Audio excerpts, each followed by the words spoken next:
I really like the variety because there's a lot of different parts of our region, and particularly in disaster space, I like that we're there for the community in kind of some of their worst times. We're able to assist. My role basically oversees and works with other emergency service agencies in town to assist the community in preparedness and then response and recovery following disaster events. I really enjoy working and living in Gladstone. We have great facilities here. People are really friendly. Council's a really good organisation to work for. Everyone's really committed to the community. I mean, we're all residents. We want to see what's best for the community happening. I do quite a few sports in town, so use a lot of our sporting facilities, as well as involved in the community theatre space. So getting to use the GECC, which we're really lucky to have. I do the community musicals, so we've done, I've been involved in Anything Goes, Legally Blonde, Carrie, and then also do foster caring through GPAWS, which is one of the animal rescue groups. Emma Catlin, Disaster Response Specialist for Gladstone Regional Council.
Well, good morning. The time being 9 a.m, I declare open the general meeting for the Gladstone Regional Council for Tuesday the 15th of April 2025.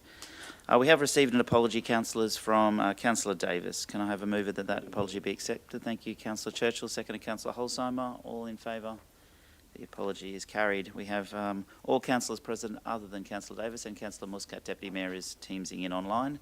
Not feeling well this morning and keeping her germs in Tennham Sands. Thank you.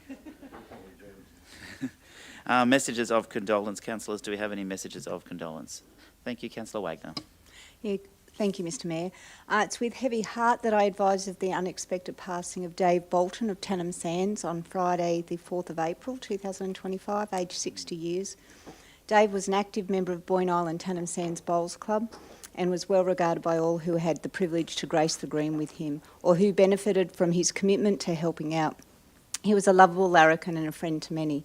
Dave leaves behind his partner and best friend Joe Cuthbertson, children and children-in-law Damien and Kiri, Zach, Kirsten and Josh, Hayley and Stephen, grandchildren Wade, Cody, Jade and Vivian, and parents Maureen and the late Paul Bolton. His absence will be truly felt.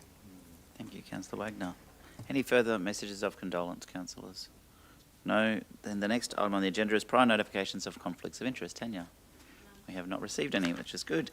We'll move to the next item on the agenda, which is the Mayor's statement on current issues. And before we talk about Easter and Gladstone, I'd just like to go back over a few things that have happened in the last couple of weeks. Obviously, the 1st of April, we welcomed 79 new citizens to the Gladstone region shortly after our council meeting on that day. We unveiled, well, thank you, Councillor Patrick, Churchill and Cameron for attending the Anzac Park service on the 4th of April for the unveiling of the Beaufort gun. Thank you very much. That's a nice new addition ahead of Anzac Day. And of course, on the weekend, Councillor Patrick and Councillor Holsheimer were there to celebrate with the many volunteers from VMR Round Hill for the 50 years of service to the local community. And we know how many lives they've saved over the years, and we thank them for their service. But of course, it's nearly Easter time in Gladstone. It is the busiest time of the year.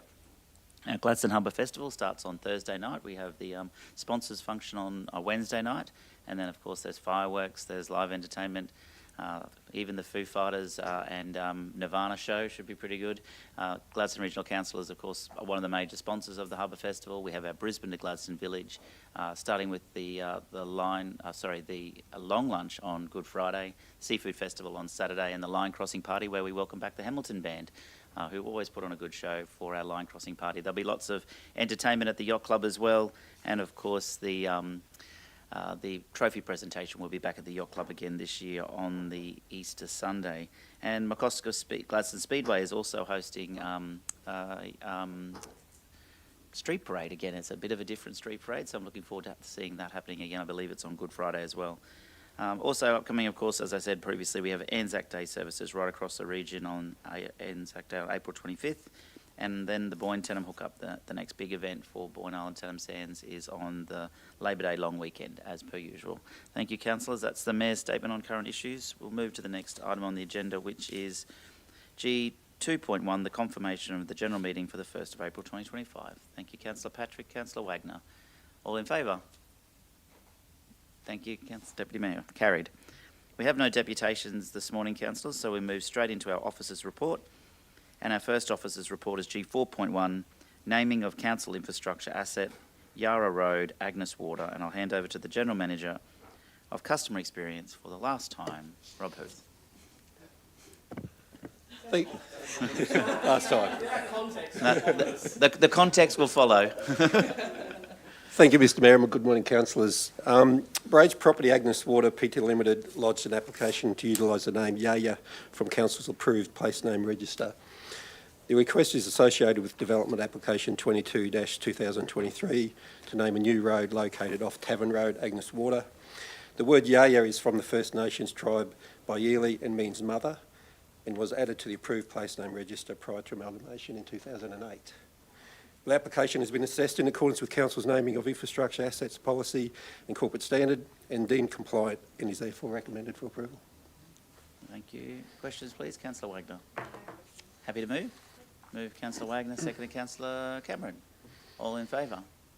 Thank you, that's carried. That's how I like them. Thank you, Rob. That was easy.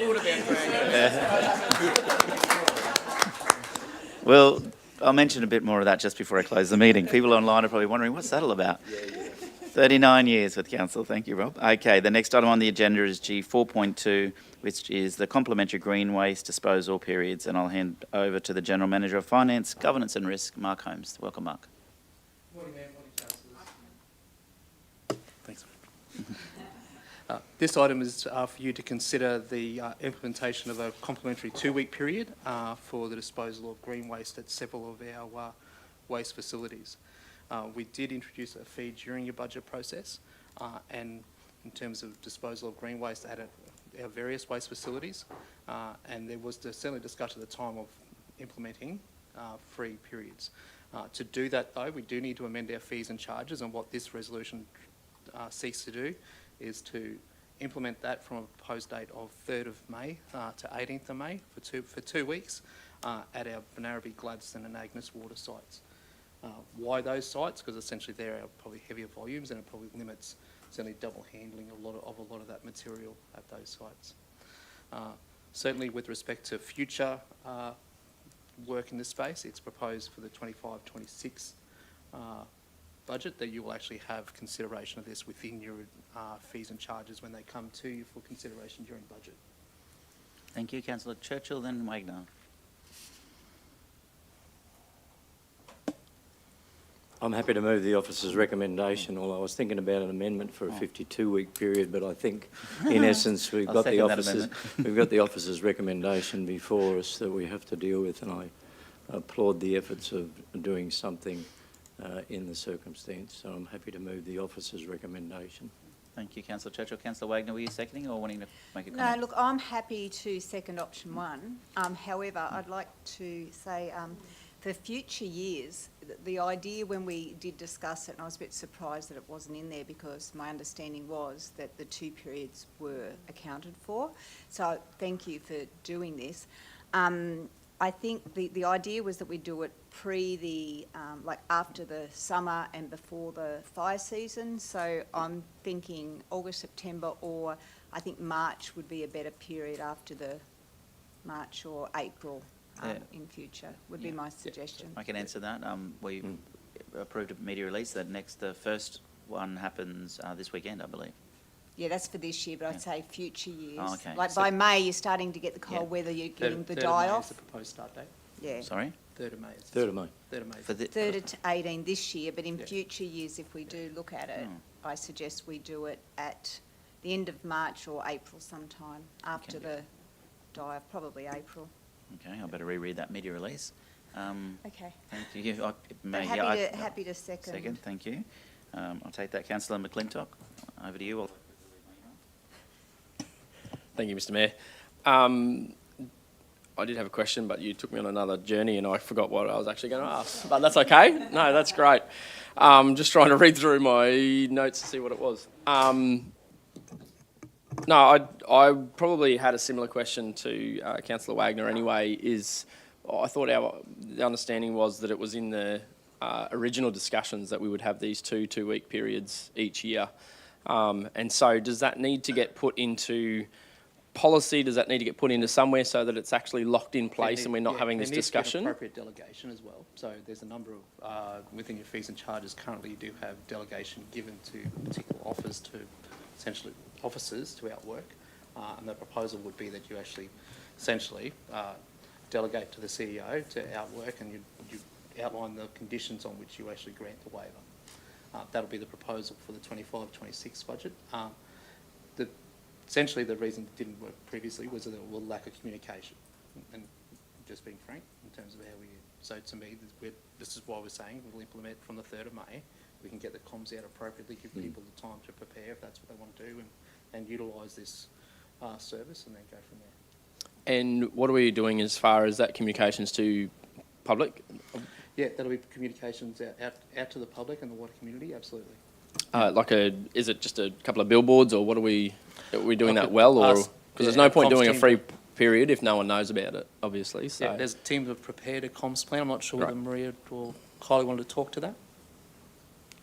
Just want to make sure that people actually know that it's happening. Otherwise, 3rd of May is not going to be very beneficial to people if they find out 4 weeks later that it was free 2 weeks ago. While they're coming to the table, I can confirm that the press release does say May. Yeah. I read it yesterday, so it's ready. The team are onto it in terms of getting the engagement ready to go ahead of this decision, and the decision could have been not to do it, so that would have been scrapped media release, but it was ready. The team are onto it, ready to go.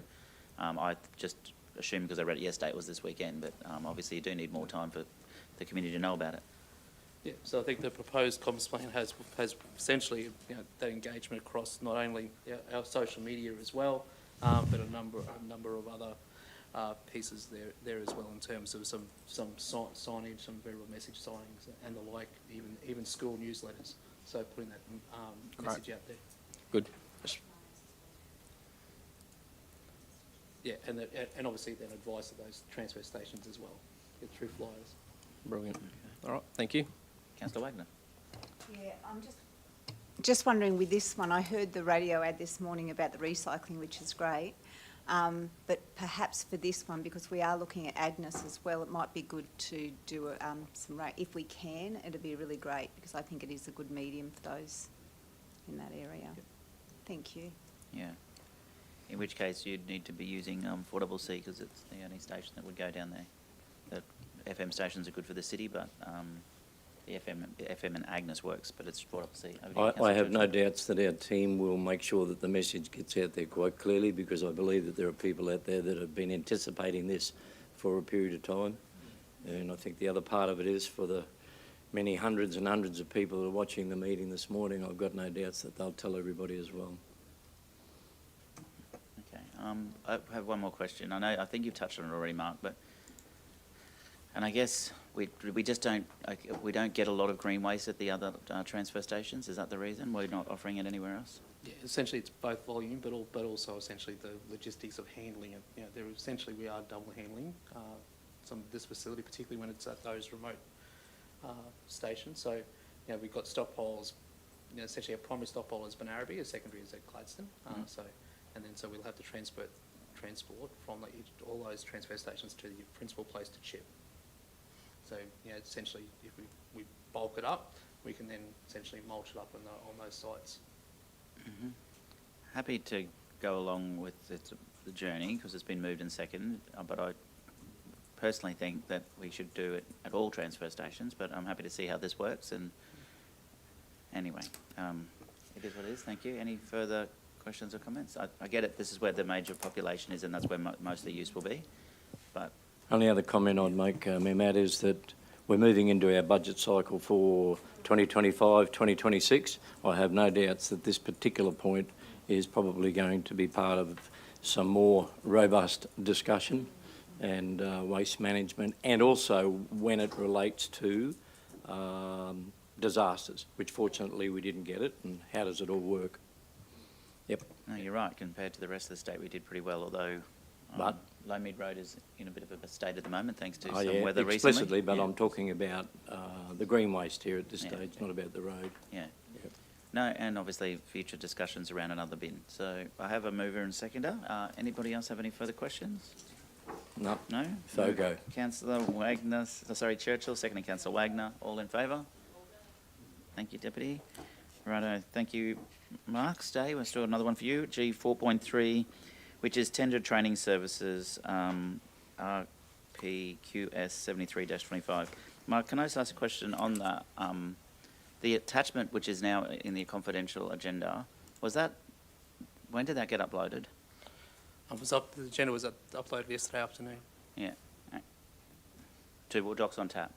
Yes. Okay, so I'd like to move that we pull that item off the agenda. I don't think we've had enough time as councillors to read that agenda, that confidential attachment, and honestly not even sure why we need to have a training services tender, to be honest, anyway. I don't know why we can't just call quotes for these things as we're needed.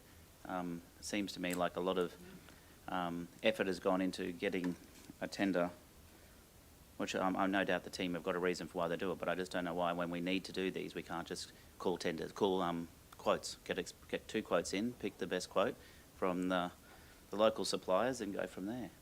So anyway, I'd like to move that be removed from the agenda. Can we move that it be deferred to the 6th of I'm May? not sure. I'd like to remove it and then determine whether we want to bring it back on. Do we have to bring it back? If the matter isn't resolved today, then generally it would be deferred to a future meeting, or you resolve that you don't appoint it. Okay, I'm over to the boardroom. Or would you prefer to bring this back, or would you like to not bring it back at all? I haven't had time to read the document. It was a bit of light reading late last night, I think about 10 p.m, but Well, 76 I need pages. time to read the document to determine whether it needs to be back here or not be back here. So, not based on technicality, based on our ability to make an informed decision. But we can be guided by your advice. Well, I'm happy for it to be pulled, but I'm over to the boardroom. Councillor Wagner?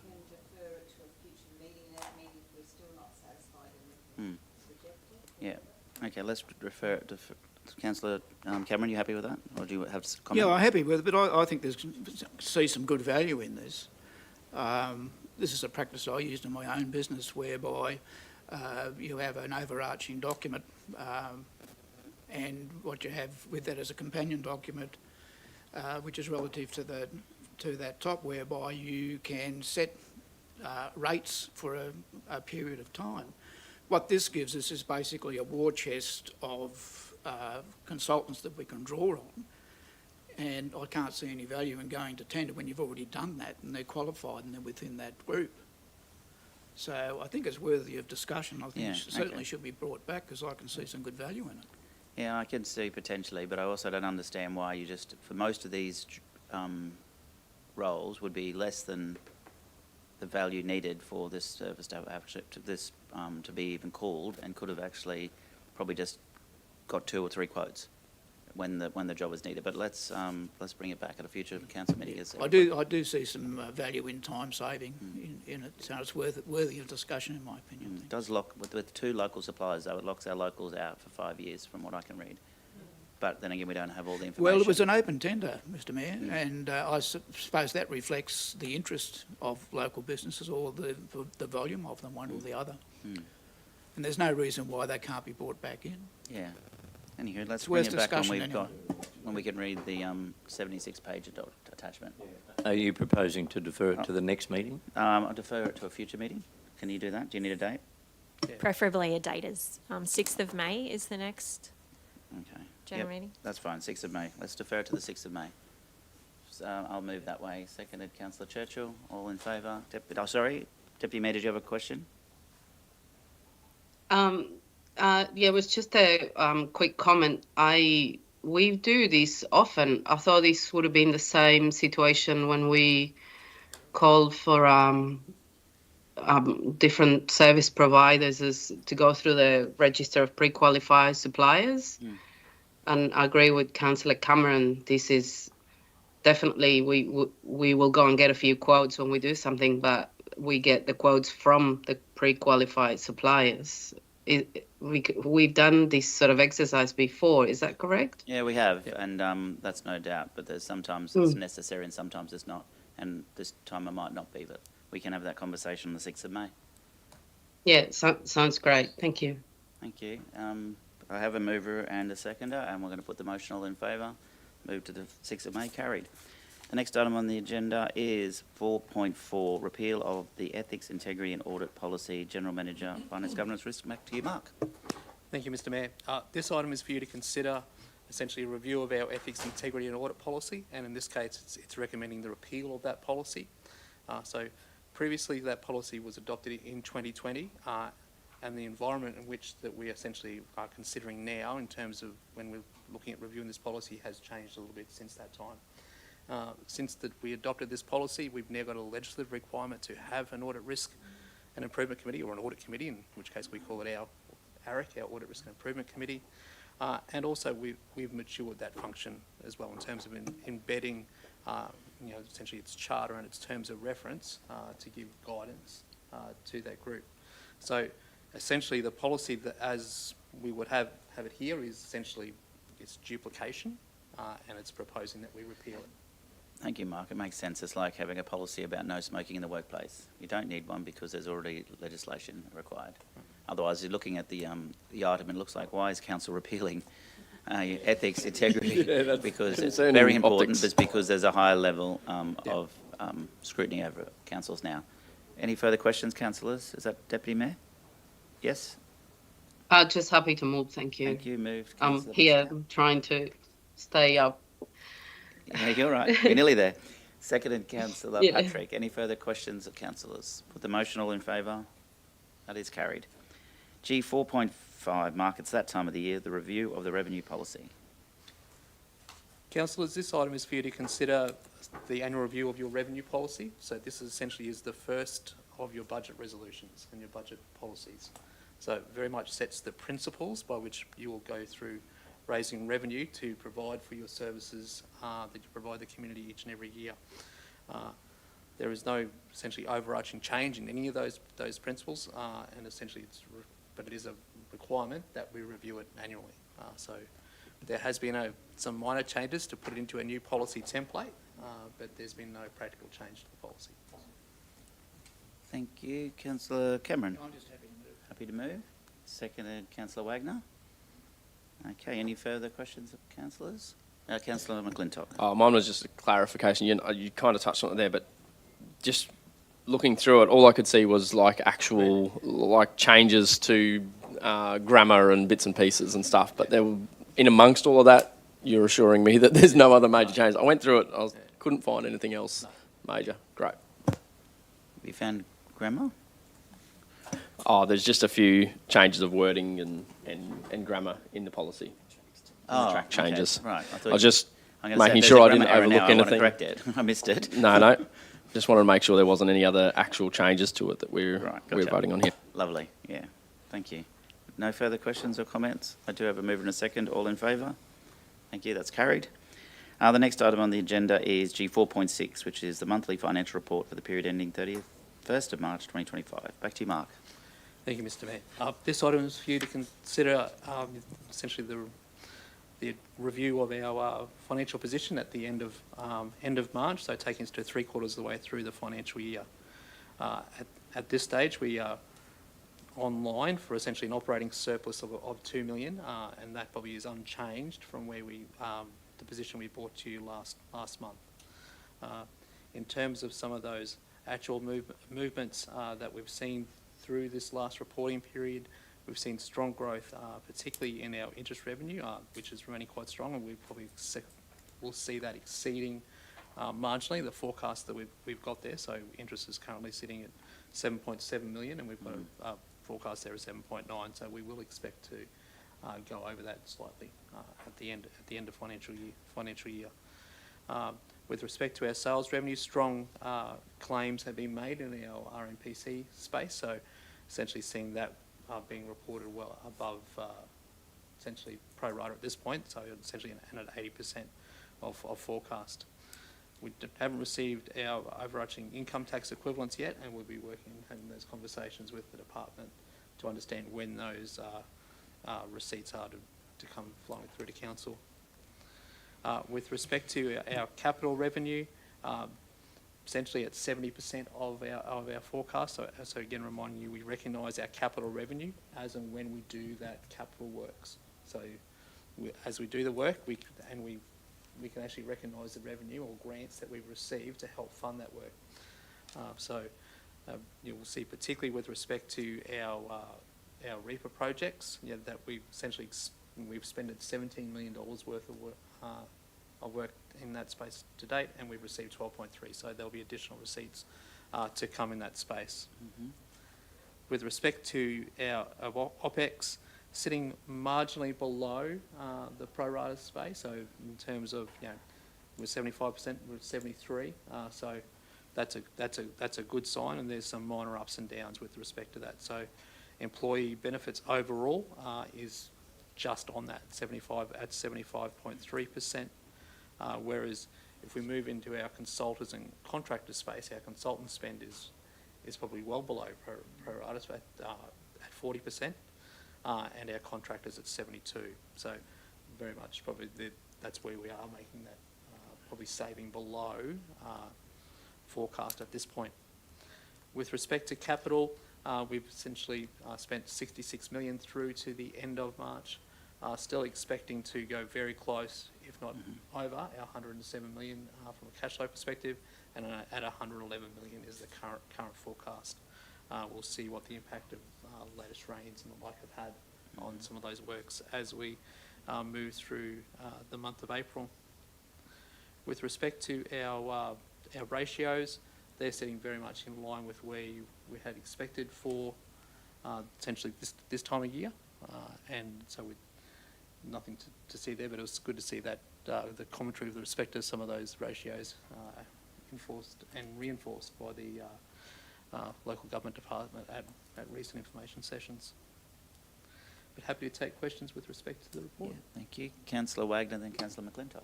Yeah, thanks again. I really like these reports, the way they're presented and the commentary around them, so thank you.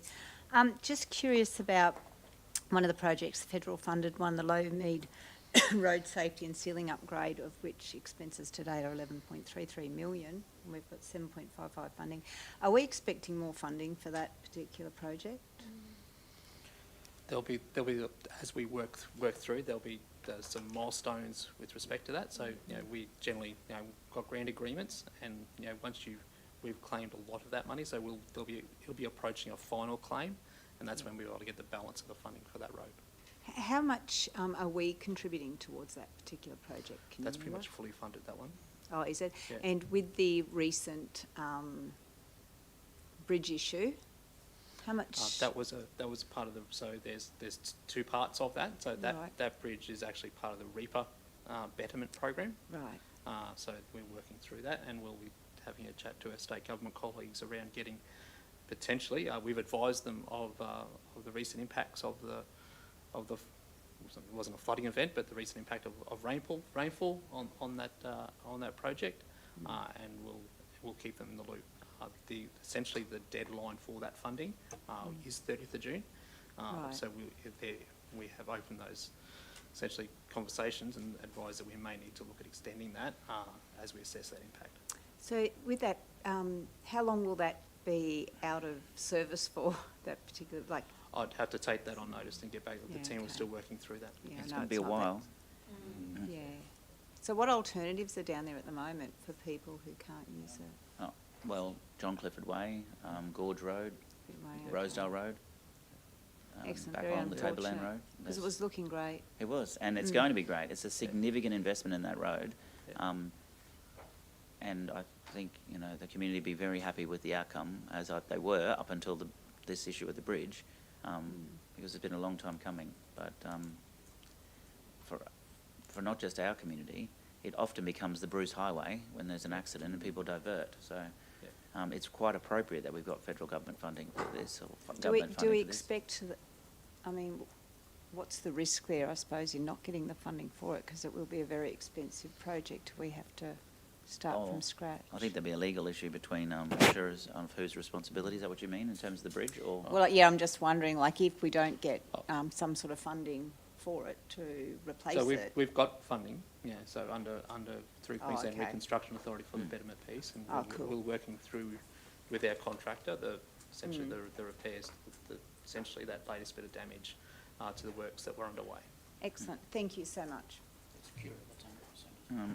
Look, Simon and Glenn were lining up, but while we're just talking on that same issue, because earlier in the Reaper funding, might not just be for that project.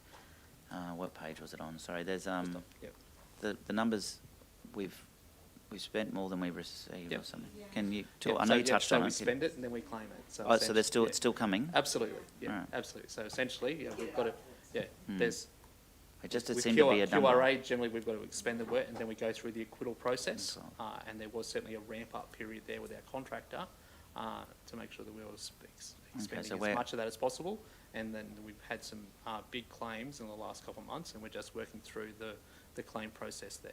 Okay, so 17 million is we've expended, and we've got 12 million. So we're looking after the state and the feds for about 5 million on that project. Yeah. Do we So charge them generally interest on that? Just checking. Sorry, Councillor McClintock.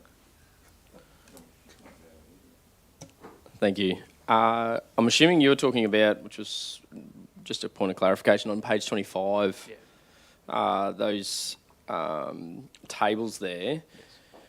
Our revenue year-to-date actual and the expense year-to-date, there's also still a gap there on some of those as well. So that, just clarifying, that right-hand line, that 24 million, is not what we're even expecting to come in, because some of that will be actually funded by us as well. Some of these projects are part-funded. That's right. And so essentially we do receive various amounts of funding, or so some projects are essentially 50-50, they're co-contributions, or various percentages of that. And yet some of them are fully contributed, like our Reaper and like the grant that we got to do Low Mead Road. Where that was a bulk, that was separate programs under the state, and feds, and we got that funding. So, yeah, absolutely, we can look at making sure we actually have essentially almost the percentage funding column in there just to inform that. Yeah, Yeah. I love to mess with your charts and forms, that's fine, but yeah. just so that we're working off the right information. Yeah, that's fine. And it's important to note that while that is federally funded, council could have allocated those federal funds or applied for those grants to be spent anywhere Correct. in the region. So it is a significant contribution by our council because we chose that road because it is a major, it's a feeder road and it often becomes a Bruce highway. So we could have said we'll do another road in another section of the community. Next time we will, but we wanted to finish Lowmead, and so there is a commitment there to it. Yeah, point of clarification on that. The other one I had was, not to beat the same old drum, but you know it's coming. Down in the overtime line, we're sitting at 110% of our budget. Now, I know you spoke into that. I appreciate your bit of commentary around where we're sitting overall on that and how that fits in with consultancies and contractors.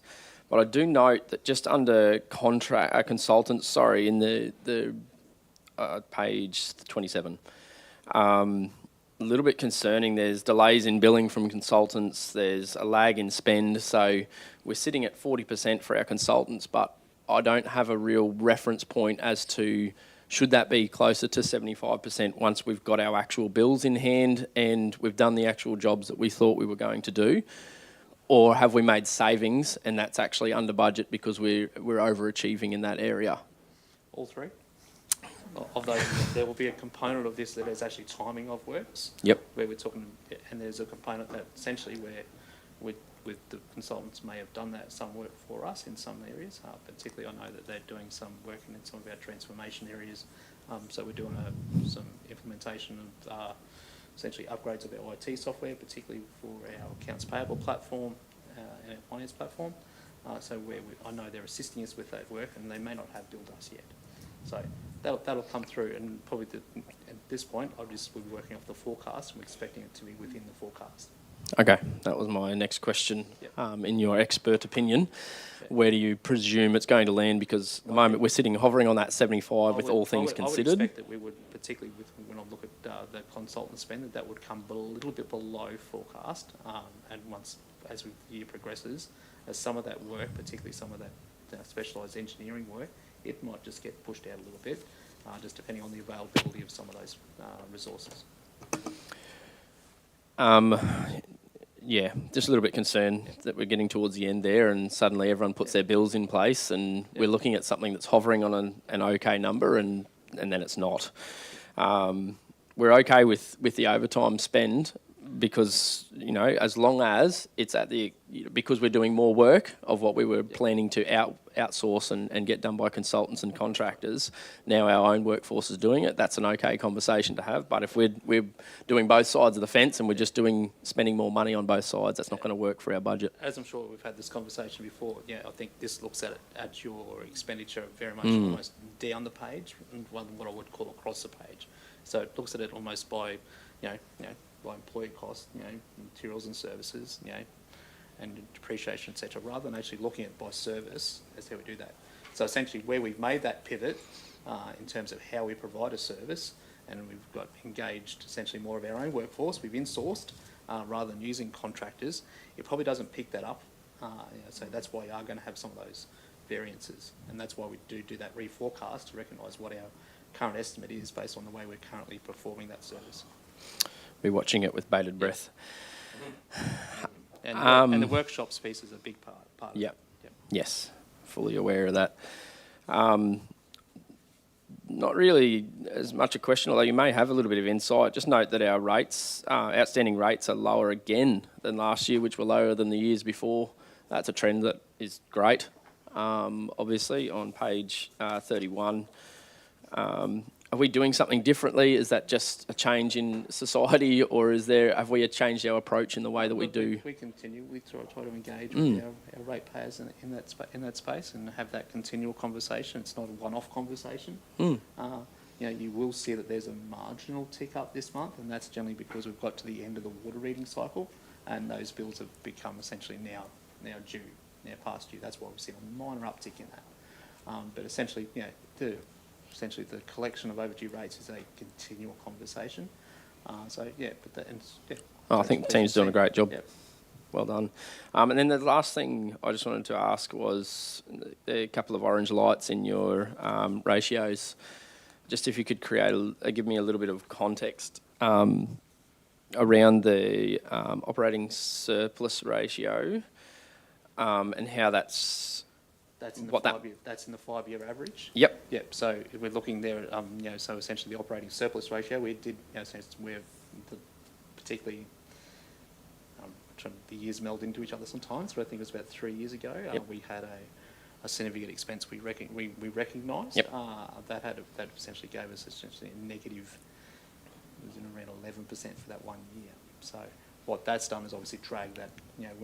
When we operate on essentially razor thin surpluses, we essentially budget to essentially spend pretty much what we collect. So we've generally got minor surpluses. When you've got those big variations, they have big impacts. That's why that's an orange. Yep. So it's a discussion we've obviously had a number of times. Yeah. The tracking on that though, you're happy that's not getting worse? And that's what so our long-term forecast is. That's what we're trying to do, is make sure that we are moving to the point where we are aiming for an operating surplus. And that's why, in this case, and certainly for the current financial year, we're on that track. Great. Thank you very much. Councillor Churchill, then Patrick. Yeah, thanks for that. Look, a wonderful report and very informative for those who take an interest in the financial affairs of council. Just a comment and a couple of questions. Comment page 23.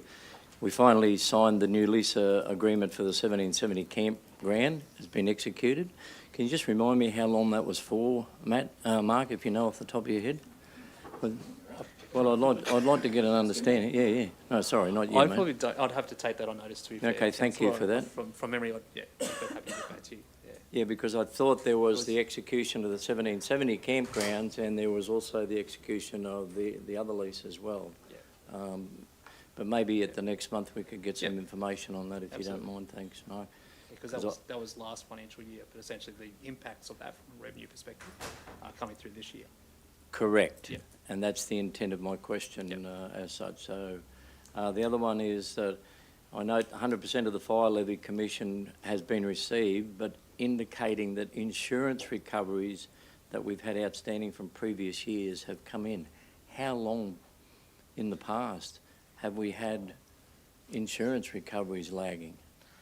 The insurance process through our insurers sometimes do drag on through the assessment 2 process. years, 5 years? Probably not longer than 12 months. They generally work through quite expediently through LG Assets, but we do. You don't have a conflict. Yeah, I know. I'm careful and cautious. But I'd like to get an understanding. If it's only a 12-month period, I can understand the process of insurance. It really depends on the circumstances of the claim. Sometimes for a claim, there is, an assessment of liability, and that takes some time, and then we're waiting for our, our damages to actually be properly quantified. Yeah. So depending on the circumstances, it can take time. We had some significant asset damage last year, in the last financial year, and essentially the recovery of those claims has come through in this financial year. I'm not asking it to be explicit. Yep. Just making sure that the insurance industry is doing the right thing by local government. But I understand that. We have a great relationship with our insurer and work very well together. Very good. As long as it's not lagging. That was, I suppose, part of the intent of my question. The other one, I suppose. And it's just probably an addendum to what Councillor McClintock was making reference to, and I suppose I note that one of my long-time former colleagues who sat next to me, past Councillor Rick Hanson's in the gallery here today, was always prolific when he was talking about asset management, and we've come a long way. The second dot point there, asset management forecast, 1.4 million, but I'm concerned about the comment. There's a lag in spend to date due to receiving funding and reprioritisation of workload. So when I read that, I can understand the forecast, the 1.4 million, and that spend's only $500,000.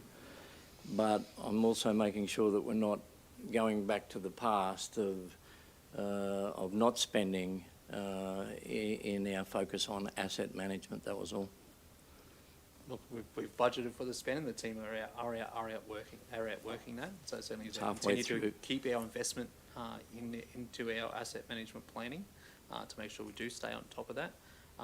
Sometimes the availability of those resources is challenging, though, as I touched on earlier. So I know we do struggle to get some of those technical resources on board at times, and also there's an effort required in managing those as well, in terms of from a council perspective. I can get it, so that could be impacting that space, and that's where we might have seen that reprioritisation piece just due to probably the overarching piece of that. It's probably, I would suggest, more a timing perspective than anything else. And you're confident and comfortable that we'll achieve it before the 30th of June? We'll give that forecast a good nudge. Okay, thank you. I got Councillor Patrick Holzham and then Wagner. Thank you, Mr. Mayor. Good morning, Mark. How are you? Good. Just with regards on page 22 of the document, I noted that we were getting an interest rate of 4.74%, which was received from the Queensland Treasury Corporation. We have had a little drop in interest rates. The trend is for interest rates to be dropping. What are we doing, or what are we looking at to mitigate that? Look, we've got an investment policy that works within our current framework, so that gives actually the business and the finance team the ability to try and maximise the best return possible. So we can essentially go up to 12-month terms, and 12-month fixed terms, and then from anything shorter than that, we can do. We are going to be looking at making some applications for additional investment powers to look beyond that in terms of just extending what's called the Category 2 investment powers that can take you beyond that time frame. So we do constantly look at that, but the team, when they essentially do go through quite a rigorous process when we do have either surplus monies become available or essentially term deposits maturing. We look at making sure we're checking the spot market, we're checking what essentially we can get on the open market to do that, to get the best return. We are, though, forecasting from a budget perspective, though, probably another 1% drop over the course of the next financial year, just based on some of those RBA estimates. Yeah, it's just an extremely volatile time at the moment, so the best way forward is to mitigate our risk as much as we possibly can. So that's why I was asking the question, how are we looking at doing that? Is the board, do you need the boardroom's assistance to when we get to the point of, we will need to essentially get a resolution to move towards the Category 2 space, and there'll be another paper that'll come forward in due course. Yeah, that would be great. Thank you. Councillor Holzheimer. Going to the end, like being one of the last ones, you don't always have as much to ask. I just have one question, and that's around the end of page 27, where you talk about the waste disposal charges are tending to be higher due to trucking Yarwun wastewater to Gladstone for treatment. I was just wondering if we have a longer term solution or what we're planning on doing about that, or is that a... The team are working, and I'm happy to report back through COS as to where we're currently at with that project, and we'll bring that back through budget as well. But essentially the planning is well underway to look at what are the longer term alternatives there. That in this space, I would suggest this is one of we do them to recognise the full cost of a service. We do what we could do some internal transactions. So what we've done here is we recognise the cost of disposal at our Gladstone wastewater treatment plant. There's an income for there, but there's then an appropriate expense against their Yarwun wastewater business as well. So they offset. Yeah. But we recognise that we do need to make sure that there's a permanent solution there, and the team's working on that. Yeah, beautiful. If we could get an update on that, that would be great. Thanks, Lisa. Thank you. Councillor Wagner. Yeah, sorry, just, excuse me, following on from Councillor McClintock too, if you look at page 28, we're looking at the forecast now for capital at 111.5 million, which is 4.5 million above where we had budgeted. In the event that that does go over, does that factor in the grants and that we will get, or do we have to find another $4.5 million somewhere? Yeah, so generally this is essentially, we manage a 3-year portfolio of works. So essentially that's our current cash flow estimate is where we expect the year to finish. So there will be some grant implications, but grants are only essentially is obviously generally because we don't borrow at the moment. So our program is either grant funded or revenue funded. So there will be some impacts there depending on the project that comes through. And in the event that we do have to find funding to fund it, where are we anticipating getting so that it'll from? probably be a reduction. If you go over this year, it'll be a reduction in your spend for next year. Oh, okay, excellent. Thank you. Thank you. Any further questions, councillors? No? Thank you. I move Councillor Churchill. The officer's recommendation be accepted. Seconded Councillor McClintock. All in favour? Motion is carried. The next item on the agenda is council reports, and I would like to start with something we mentioned just a little bit earlier when Rob Huth made his way to the table, and those online might not be aware. But this week marks the end of an era for council as we're sending Rob Huth, our General Manager of Customer Solutions, on to the next chapter of his life, retirement. I would like to take a moment to acknowledge the incredible commitment Rob has made to the Gladstone region over the course of his almost 40-year career with council. Rob started with council on the 14th of April in 1986 as a manager of construction projects. I hope I'm getting this right.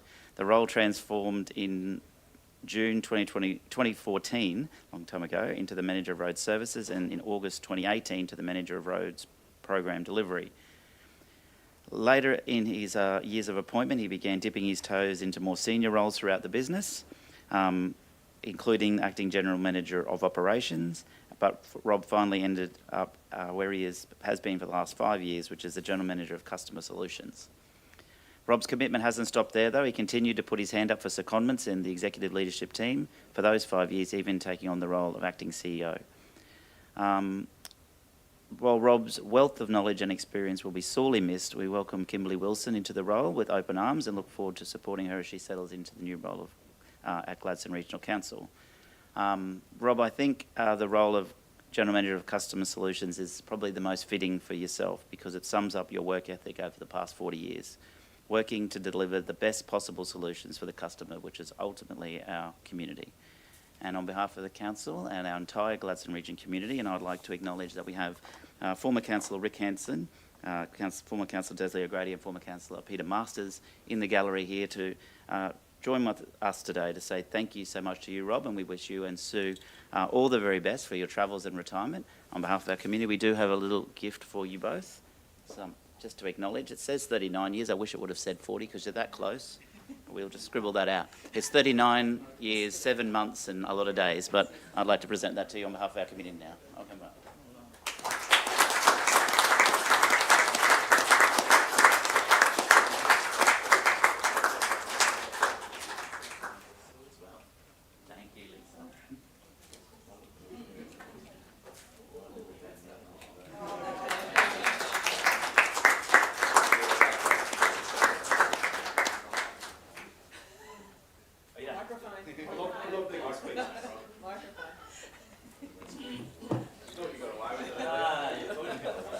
Anyone that knows me, I'm not big on speeches, though I do love working in the customer experience space, but have a chat to solve some problems, not on camera, is where I prefer to be.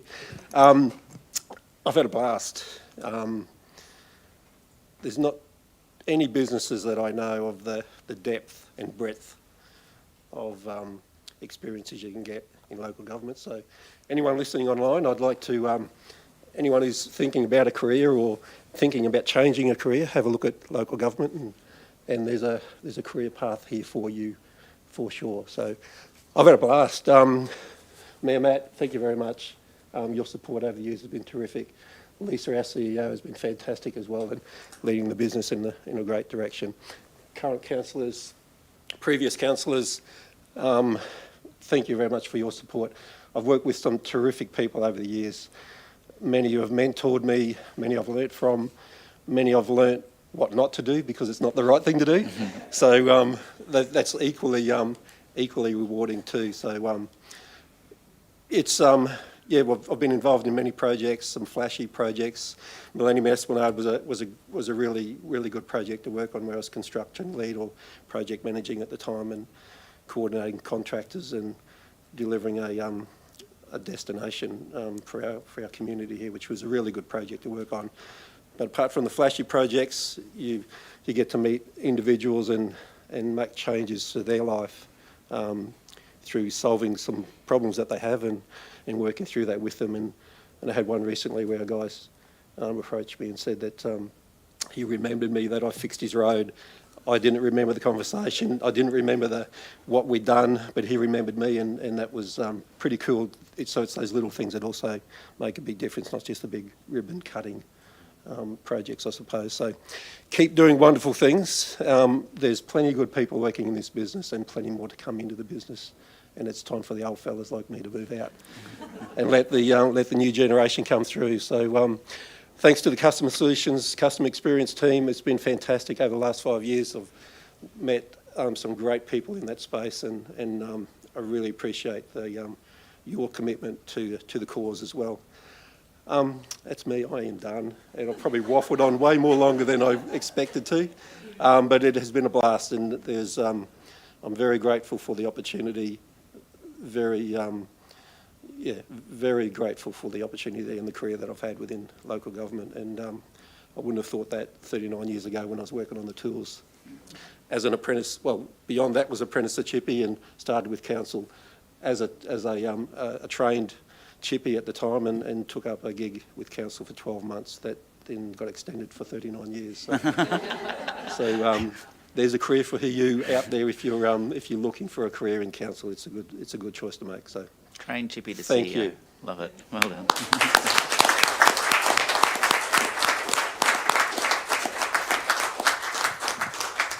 Thanks, Rob. And former Councillor Trevor and Deputy Mayor and former Councillor Branthwaite and Councillor Goodluck also send their apologies. They wanted to be here this morning, and they sent me a message before word got out that this was your last meeting, so a few people obviously joined us in the gallery. And I want to say the comment from Councillor Goodluck, I think it's very important. He said, "You're an inspiration to every frontline worker," and I think that's true as well. Thank you, Rob. All right, councillors, are there any further councillor reports? Councillor Wagner. I just wanted to make a special mention of the community forum that we had at Agnes Water, and thank our staff for setting that up and holding it, and also a very special thank you to the community, the way in which they conducted themselves, the number of people that turned up, the robust interactions, consideration, the great feedback. That one there really stood out for the number of people that were there and the level of conversation that was happening. So thank you very much for the Agnes Water and area, the people who turned out, and also to my colleagues who attended, Melissa and Leanne for that, and all our staff too. And Lisa was great in answering a lot of the questions that came up on the day, so thank you. And if there's anyone else out there that sees a community forum in their area, please consider coming along, because we'd love to come and have a chat. Yeah, thank you. Any further councillor reports? No, there's no urgent business, no notices of motion, and no confidential items. We now have a cake for Rob. That's what you get after 40 years, is a cake. Sorry? There's a video. Oh, beautiful. We do have a video. Oh, let's go. Let's play the video. Excellent.